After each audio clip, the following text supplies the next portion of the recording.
of Love and the Scriptures.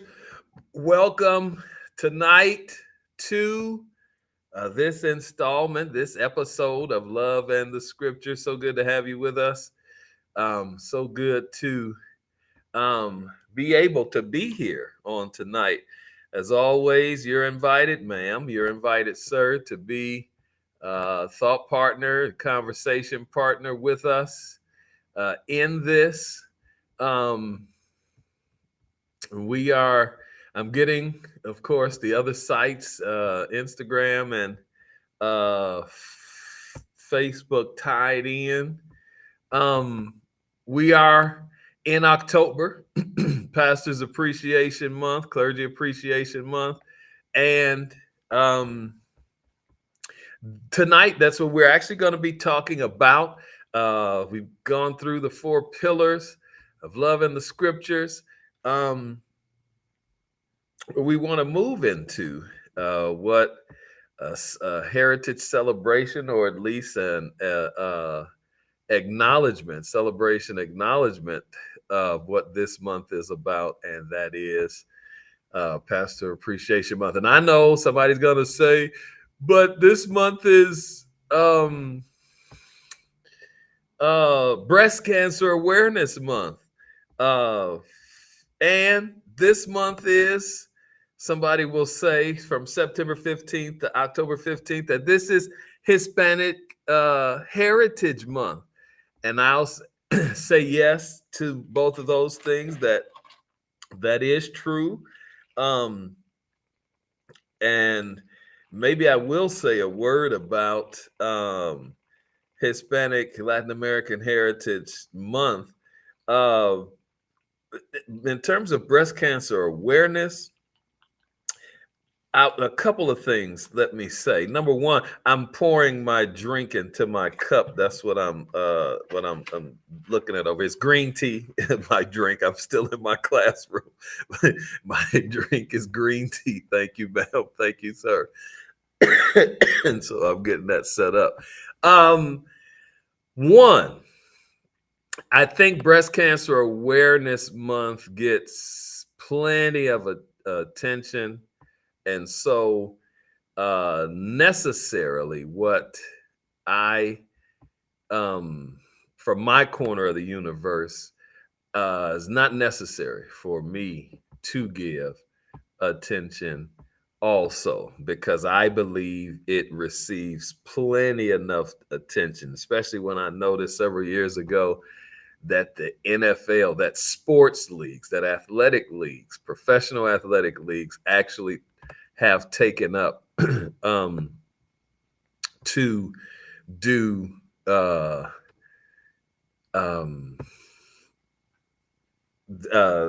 awareness for breast cancer. And so I don't, from my corner of the universe, let me say it again that way, I don't believe that I need to give any more attention to that. I believe it's has the kind of support to make it a more than successful movement.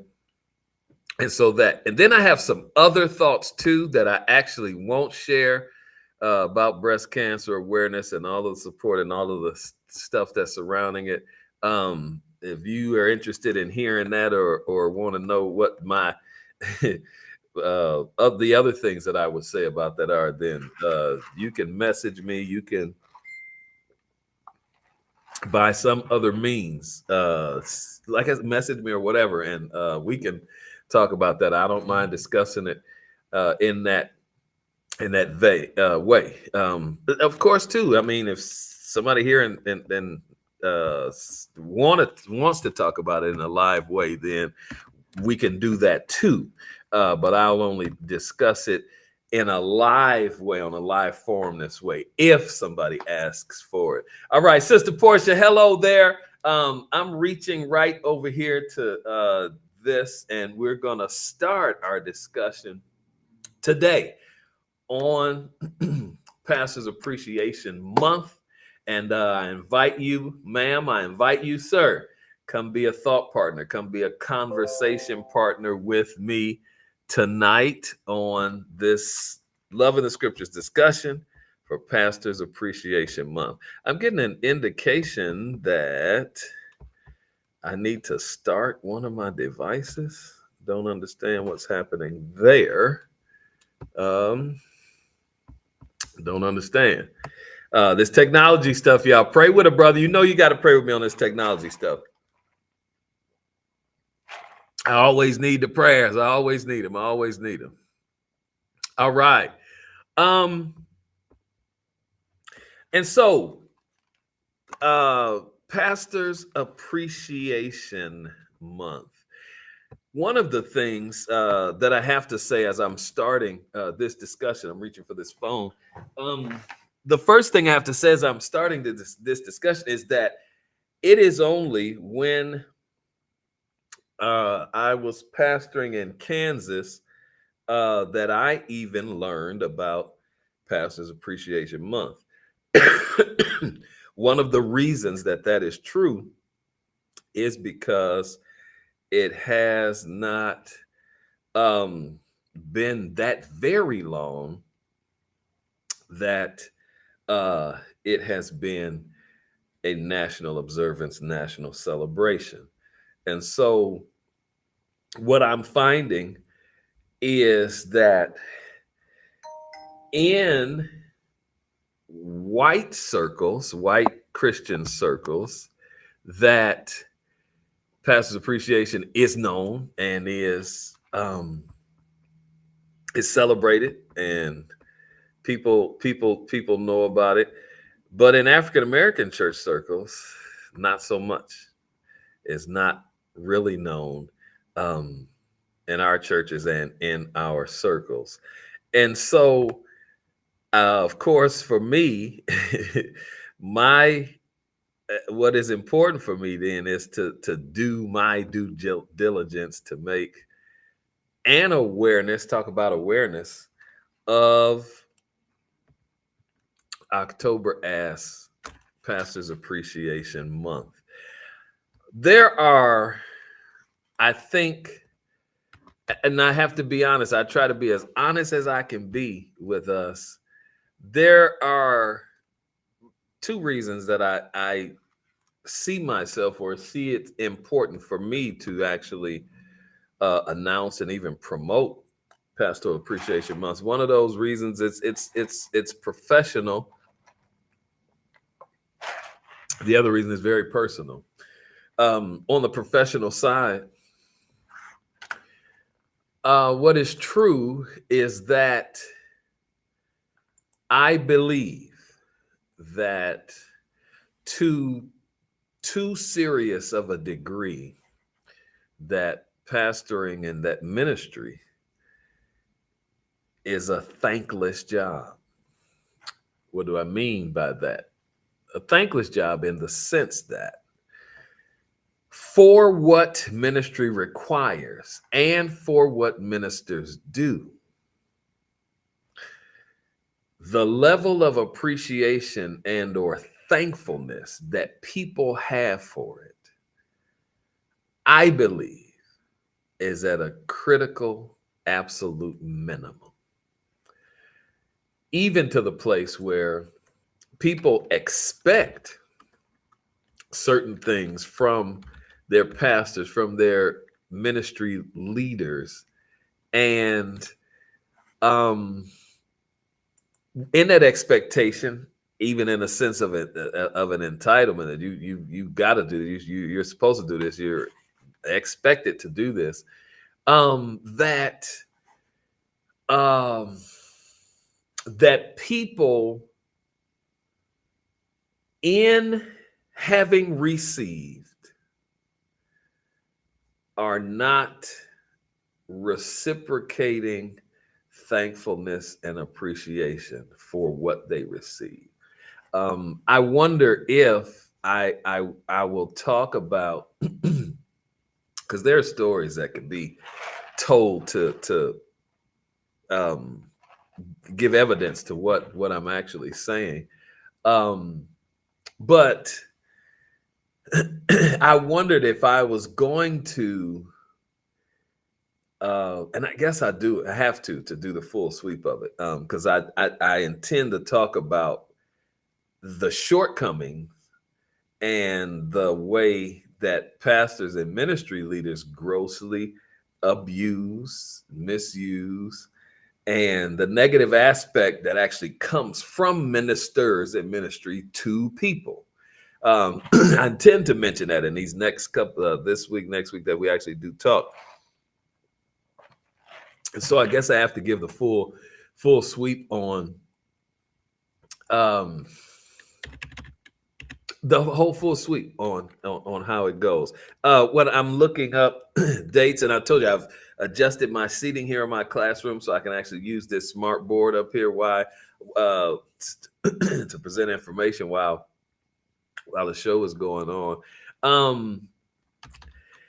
But obviously, this is a sensitive subject to me, and so my public opinion, because I believe that the role, that the job is so thankless, so that so many people don't appreciate what it's about and what what it entails, then that's one of the reasons that I believe promoting Pastor Appreciation Month is important for me personally, to promote it, to here's the word again, bring awareness to the fact that there should be proper recognition given to those who take up this life, who live this life and do the work of ministry, because this, as different than most other professions, most other jobs that people do and go into, pastoral ministry, full-time ministry, clergy roles, for those who make a commitment to them, the commitment is just not the work. The commitment is the life. All right. So let me back up right quick and give this that Pastor Appreciation Month, Focus on the Family, a global Christian organization named October as Pastor Appreciation Month. The year, and this is a surprise to me, 1994. The goal of this month was to promote a specific time of the year for members of the church to, and I'm reading it from here, you can Google it and see it yourself, to financially support their ministry. This is what is coming up as the origin of Pastors Appreciation Month. It's taking a different spin in terms of my understanding, as it was introduced to me as a celebration. But the goal to promote a specific time of year to acknowledge the church members, for the members of the church. And I hear people of African American churches will say, well, we already do that for pastors' anniversary. We do that every year for pastors' anniversary. We already set a specific time to honor, to celebrate our pastor. And that's pastor's anniversary. And I would say to that, that's good, that's well, wonderful, fine. Absolutely. If you do that, do that. But don't neglect any opportunity there is to celebrate and to honor someone who cares for your soul. All right. And I want to make sure I got that piece in to understand the origin, see where it came from. Okay. So it's 1994, and actually focus on the family, which was a Christian radio broadcast for years. I guess it may still be on, even though Dobson, the founder of it, is not there anymore. And so this, let me goes back to my reason. Two reasons, as a professional or public reason, that I have taken up to promote Pastors Appreciation Month. And then there's a personal one. What about a minister who refuses to accept monetary gifts? I know some who will. It all doesn't have to be monetary, though. But I have to say, monetary gifts are always a blessing, but if there are some who don't or won't accept it, then there are ways to appreciate. There are many other ways to be able to appreciate people. Gift cards, memberships, things like that are other ways. Good question, Sister Portia out there in San Francisco area. But there are several other ways to be able to be a blessing. Um, like I said, gift cards, memberships, or things like that are ways as well. Um, and so, because third time I'm saying this again, I'm not doing a broken record syndrome. I'm completely aware of where I am, what I'm saying, what I'm doing. Because the job too often is a thankless job, I've made it a personal thing for me to promote Pastor Appreciate. That's the public reason that I have for. Here is the personal and private reason.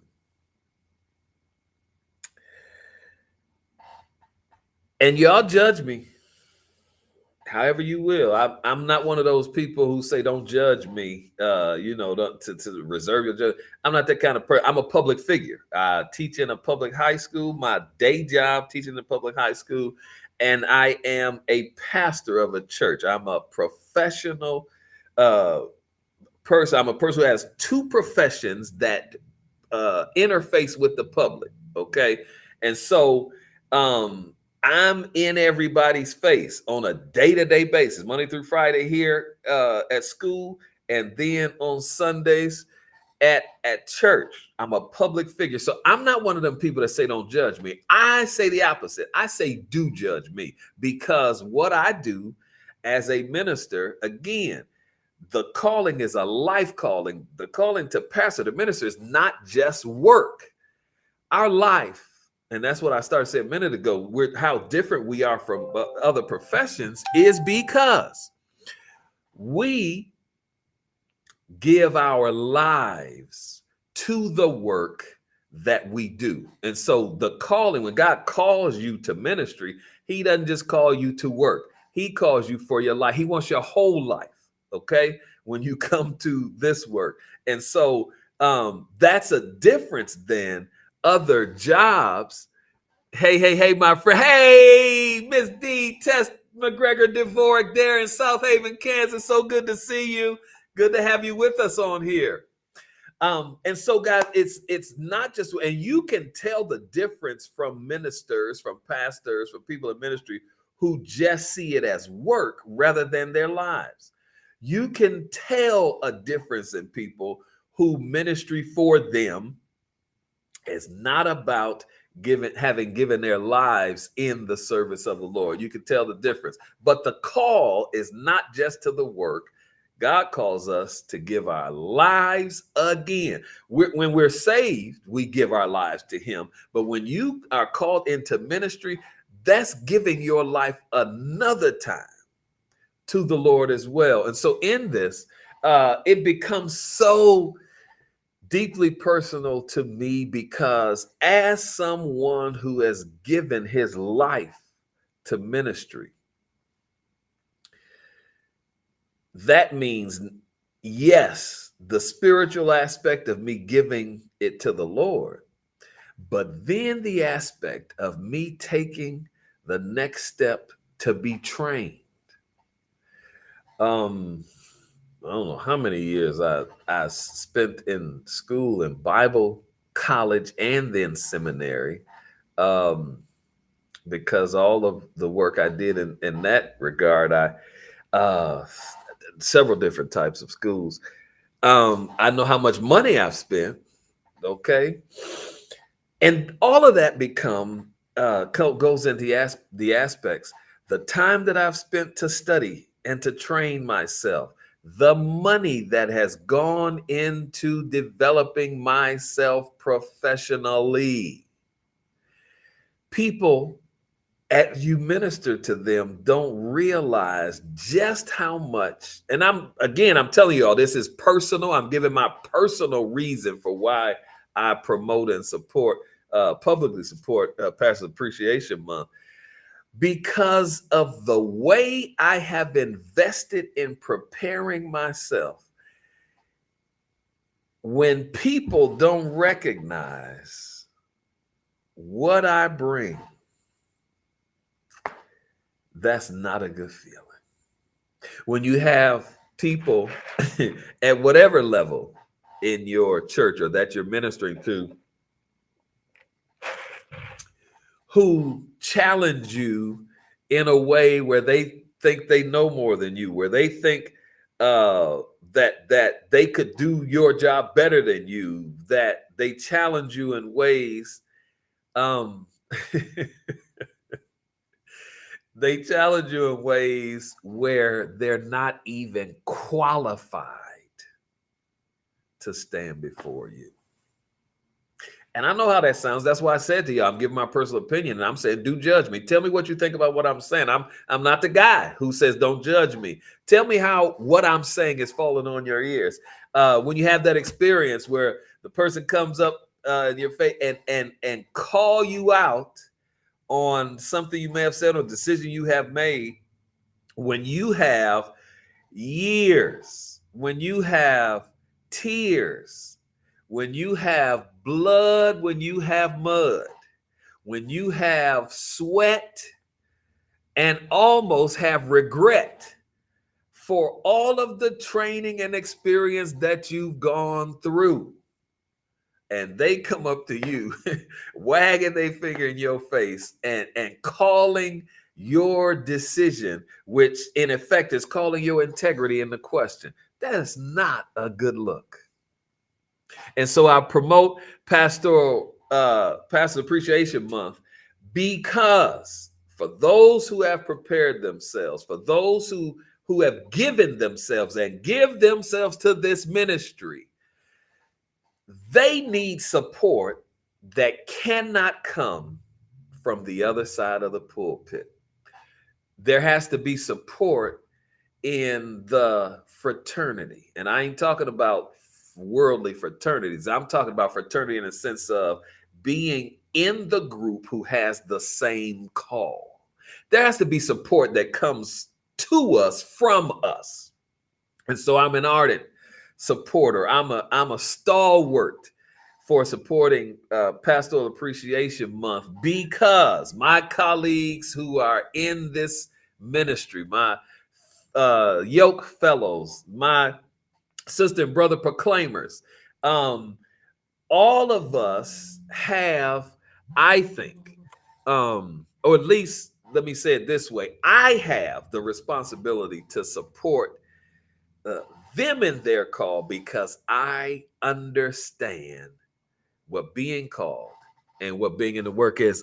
Sister Colleen Marie, hello, sweetheart. So good to have you here from the Broken Arrow area.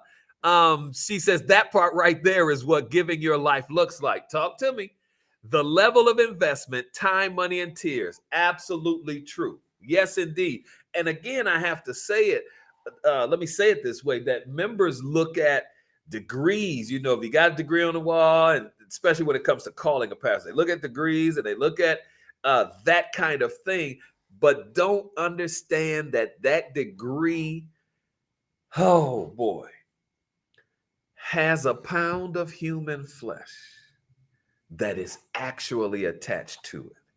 Okay, you looking at the sheepskin, you looking at the letters on it, you looking at the institution, you looking at the actual what is it? The specific discipline, without realizing 2 years, 4 years, 8 years, however many years it has taken, and what toll has been paid to actually earn that degree.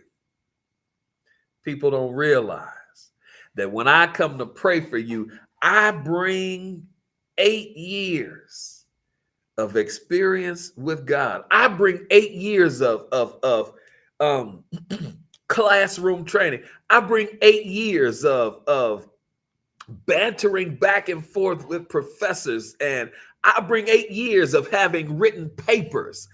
I bring 8 years of having to eat my tears. I bring 8 years of having sacrificed other things that I wanted to do so that I could get this body, get this mind Get this heart ready to come and to serve you. And to have the level of respect or disrespect that comes that way. That's my personal reason for being such an ardent supporter of Pastor Clergy Appreciation Month, because I understand what my colleagues go through, and they need support. We need support that can't come from the other side of the pulpit, because we know what the others of us who are in this work do. There's a way that only we can really support us in some areas, because we're the only ones who really understand. And so those are my two reasons. Pastor Appreciation Month. Let me tell you what I want to do for next week. And I'm going to ask you all to help think with me through this so we can discuss it on next time. I want to talk about pastoring. Let me see. I've seen you bring it, and you do it very well. Thank you, Sister Tess. Bless you. I appreciate you saying that. Next week, I want to talk about pastoring. The good, the bad, and the ugly. That's what I want to talk about on tomorrow. Sister Kathy, hello there. We appreciate you, she says. She and Brother CL over there in Branson, Missouri. God bless you all for being on here. Thank you so much. Next week, ladies and gentlemen, I want to talk about pastoring, the good, the bad, and the ugly. And what I'm going to do, there are a couple of scriptures that I want for you to look at, and I'm gonna make it hard for you. That's what I do. I'm giving homework tonight. What I want you to do is the scripture in Jeremiah where God says, "I will give you pastors after my own heart." Find that text. I'm telling you, it's in Jeremiah, and so bring that back. That's one of the ones we're gonna discuss next time. And then, Paul says to Timothy, those who rule well count with double honor. Find that text. Those are going to be the two texts that we're going to talk about next time as we deal with pastoring, the good, the bad, and the ugly. God bless you. See you next week, 6 o'clock p.m. Eastern Standard Time for Love and the Scriptures. Good night now.